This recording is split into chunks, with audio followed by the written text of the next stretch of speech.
ডলারের বিকল্প অন্য কোনো মুদ্রা চালুর কথা চিন্তা করলেই ১৫০% শুল্ক আরোপের কড়া হুঁশিয়ারি দিয়েছেন ডোনাল্ড ট্রাম্প। সেই সাথে আবারও ভারত ও চীনের পণ্যে পাল্টা শুল্ক আরোপের হুমকি দিয়েছেন। এদিকে ট্রাম্পে পরিকল্পনা বাস্তবায়নে মূল্যস্ফীতির ঝুঁকি বাড়বে বলে শঙ্কা প্রকাশ করেছে ব্রাজিল। একদিকে ব্রিক্স দেশ, অন্যদিকে ট্রাম্প, এ যেন প্রকাশ্যে বিরোধ।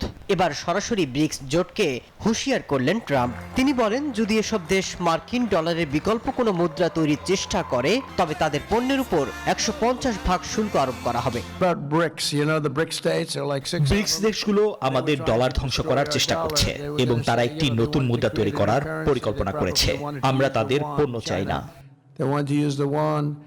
তার দাবি, এতদিন ব্রিক্স দেশগুলো বিভিন্ন পরিকল্পনা করলেও মার্কিন যুক্তরাষ্ট্রের হস্তক্ষেপে তা আর সফল হবে না। এক ধাপ এগিয়ে তিনি এটাও দাবি করলেন যে ১৫০% শুল্ক আরোপের হুমকির পরেই ৫ দেশের এই জোট ভেঙে পড়েছে। এদিকে আবারও ভারত এবং চীনের পণ্যে পাল্টা শুল্ক আরোপের হুমকি দিয়েছেন মার্কিন প্রেসিডেন্ট ডোনাল্ড ট্রাম্প। জানান, ভারত যে হারে শুল্ক আরোপ করে, যুক্তরাষ্ট্র সেই হারে শুল্ক আরোপ করবে। ট্রাম্পের এমন পরিকল্পনায় বেড়ে যেতে পারে মূল্যস্ফীতি, আর এতে বিশ্বে সংকট বাড়বে বলে দাবি করেছেন ব্রাজিলের প্রেসিডেন্ট।